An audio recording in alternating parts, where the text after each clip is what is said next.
Now, how did I manage to secure my nomination within 6 hours? My nomination actually came within 6 hours of application. I did a state nomination. I will talk more about all those things.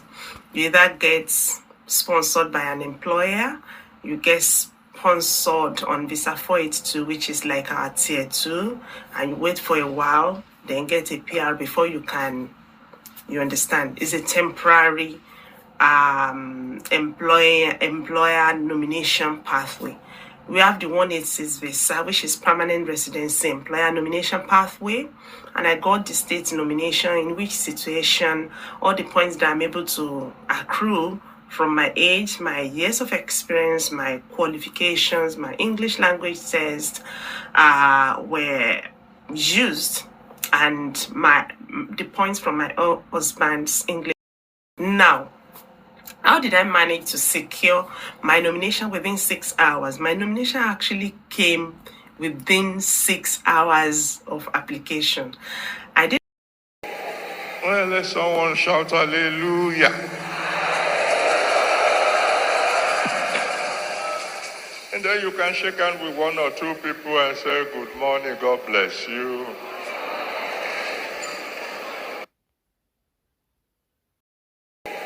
Well, let someone shout hallelujah.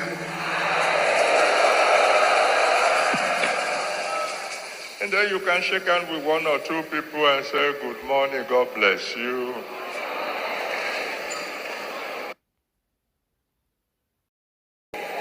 Well, let someone shout hallelujah.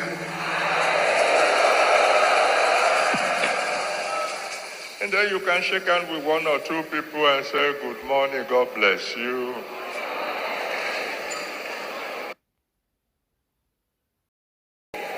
Well, let someone shout hallelujah.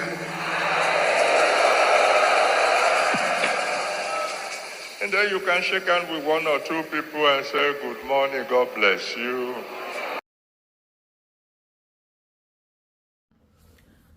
Hi people, thank you for jubilating with me. Thank you for celebrating my success with me. I know the stories were yet to be completed, but because people have been asking me a series of questions on how I was able to get my nominations, interestingly, after so much wait, you know, it was a very long year between 2015 when I started the journey and when I ended it sometimes this year and got the visa some few days ago. Yeah, it's been a very long journey. It was actually that journey that directed my steps to the United Kingdom. Some of my people have been asking me to, why did I choose Australia out of the many countries around the world? And the reasons I choose Australia are quite few but interesting. Brother that I respect so much, and he had gone to Australia for a trainee program for his division from there, and really he said so many good things about it. And second thing is, after I joined that group in 2015, many of the friends that I have on the platform where we started discussing Australia pathway, many of them have been to the United Kingdom, and most have at some point moved to Australia, and they had reasons to have preference for Australia over the United Kingdom. That's another thing to confirm for me. Many of them, if I haven't seen any who would say they actually prefer here to down below, down under. And I've got a few that came from there to here too, and with the discussions we've had, they still prefer. Many are just waiting, passing the time to get a residency here and go back. Yeah, so it's been quite interesting, and so about that. And another thing I've seen is, to talk in terms of pay, it seems to be paying more than the United Kingdom. Of course, I don't know what cost of living here. I think cost of living will be a bit expensive because United Kingdom pay rents monthly, whereas they pay weekly. So I think it's going to be a bit more expensive than here. One thing again I love about it is that they have wider expanse of lands, and you see big rooms, you see very large lands around houses and all that, and you see houses with 2 or 3 bedrooms and toilets and big swimming pools, all those things. They are quite lovely. And another thing is I learned there are things you can use to make pepper soups if you love peppers. You know what I'm talking about, so I'm not going to I know you know what I'm talking about when it comes, you guys don't want, many people don't want to go there because of those items that are very readily available for pepper soup. Yeah, they are for pepper soup. Yeah, I love pepper soup anyway, so you actually know now. That's one of the reasons that I love it down there. Then there are parts of them that they are weather, just like Nigerian weather. So if you want to know my reasons for loving such place, not far-fetched. Also, I'm quite adventurous. I don't love being away from people, but I love going around and about. So many people used to say that's the end of the world. I don't believe it. And so far, you're going to get flights to get down there. Yeah, ready to go. People are moving. We keep going everywhere. So another thing is that because you can get permanent residency, that you don't have to wait for like 4 or 5 years like what we are having around. The moment you're on permanent residency, your citizenship is very close. 4 years down the line, you have got your citizenship. It's not extremely cheap, but it's not as expensive to secure the permanent residency and citizenship down there like in some other parts of the world. I know that if you are less than, or if you are applying for citizenship, you and your spouse will have to pay. That's what I learned. And all your kids that are less than 18 years don't have to pay anything. That's another icing on the cake.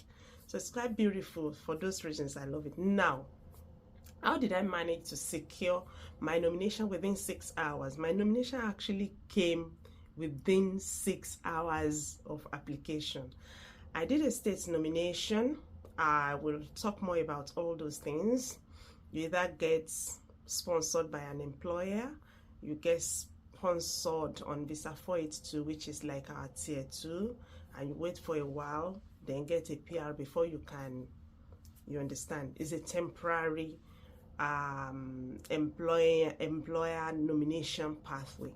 We have the 186 visa, which is permanent residency employer nomination pathway, and I got the state nomination, in which situation all the points that I'm able to accrue from my age, my years of experience, my qualifications, my English language test were used, and the points from my husband's English language was also added to it.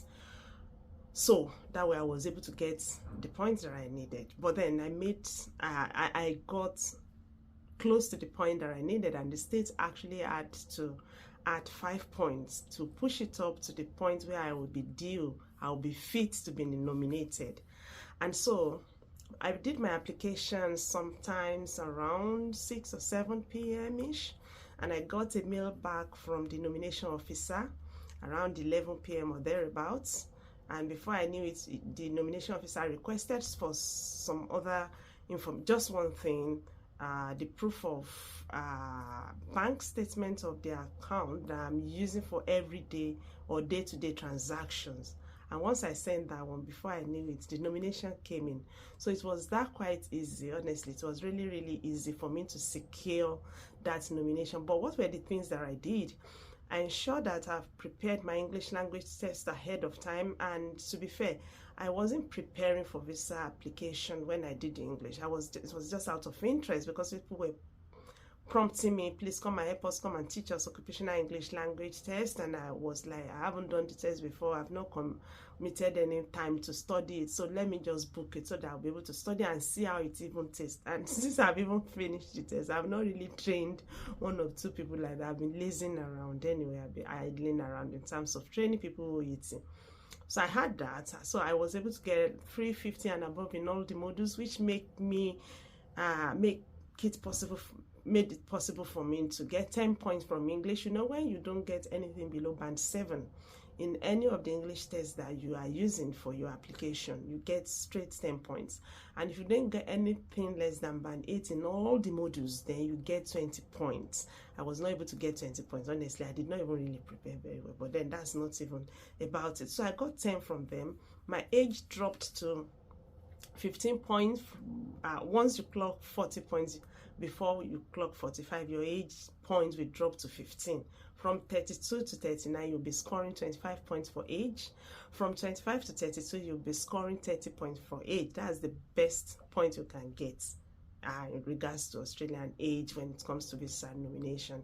I guess they are thinking that's the best time. You are very productive, you are very strong, you are agile, you don't have too much going through your mind. Even if you are raising families, they are not still, it's not still as stressful like that, and you've accrued some experiences that you are still using productively, and your strengths are not wavering at all. So I guess that's why they place that at 30 points. And below 25 points, you get 25 points. I mean, below 25 years, you get 25 points for age. Your degree, master's and first degree are rated same way, 15 points. If you have PhD, that will earn you 20 points. If you have maybe diploma and all those things, it will earn you 10 points. So from my degree, I have 15 points, and add it to my English test, which is 25 points then, and my age, which is 15 points. And so I got 15 from age, I got 15 from qualification, university education, I got 15 from years of experience. Once you've had 8 years of experience, that's 15 points. Between 5 and 8 years gives you 10 points for years of experience, and between 3 and 5 years give you 5 points. 0 to 3 years we give you 0 points. So I had 15 from age, 15 from years of experience, 15 from my qualification, and that's 45. And I added my 10 points from English test, making 55. Not really up to what they needed then, because they were giving nomination at 65 points. So because my husband have written English and had like more than 6, you have to just have band 6 across band before you'll be able to give your partner points. He was able to give me 5 points. Assuming he had assessed his own occupation, which is also on my skill list, then he would have been able to give me 10 points. But he hasn't done that. So, but he was able to give me 5 points from English. So I got 60 points. Still not up to 65. So the state that is nominating me had to give me 5 points. That was how I was able to get that 65 points, easy peasy, lemon squeezy. And I pushed in the application. Within 6 hours, I got the results and I was nominated. Of course, that was the second nomination I got. The first one was a pre-invite from Perth. That was a state that I really love so very well, but they needed job. You have to have a job from a qualified employer, a recognized employer, an accredited employer, before they will finalize your nomination. I hustled for a job. I couldn't get a job in Perth. I really love Perth. It's like our Niger Delta, so I love the place, but I couldn't get it. Maybe one of these days I might still go to live there if God allows it. That was how I got it, my people. So if you are preparing, look at amassing all possible points that you can amass. Are you able to score 8 points? I mean 8 bound in all their English modules. That's 20 points. Don't waste it. Don't waste it. Just use everything sharp, and get what you need. And is your spouse able to assess their qualifications? Don't waste time. Assess so that you can get their point. That will be 10. And if they are not doing that, if they can do English test, please let them do it. So we really never knew that 5 points from my husband's English test, whether we would need it at all. He was just doing his things because he actually had to do his registration here in the United Kingdom, and he just did his test, passed his test, we just finalized this registration. We felt that was what we actually needed it for. But then see the way everything just played out beautifully. So that was the way I was able to get it. And I just want you to get your mindset on all those points that you will need to get your points when you are doing independent skill assessment and you want to get your nomination yourself. And may I say at this point in time that please don't carry the mentality that any visa is bigger or superior than anyone. No, we have same objective. We go to the markets.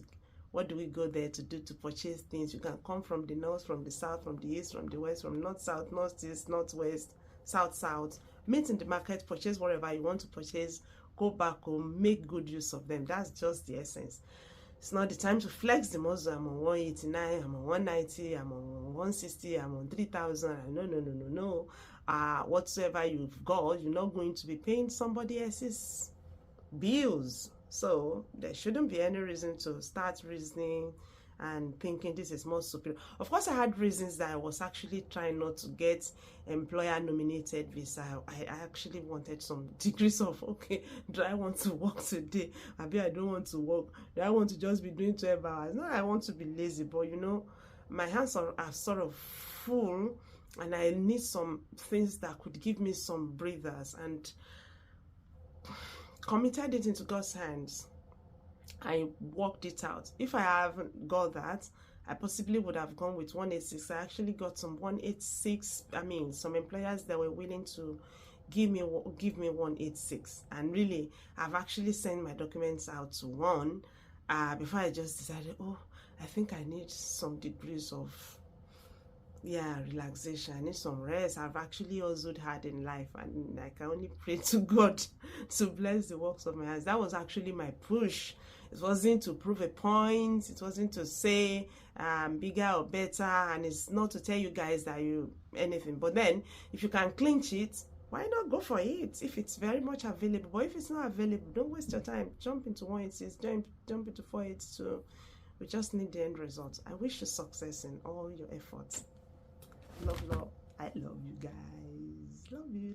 I don't know how to do those signs. So if you know, so I want to come and teach you. I think it's like this. I love you guys.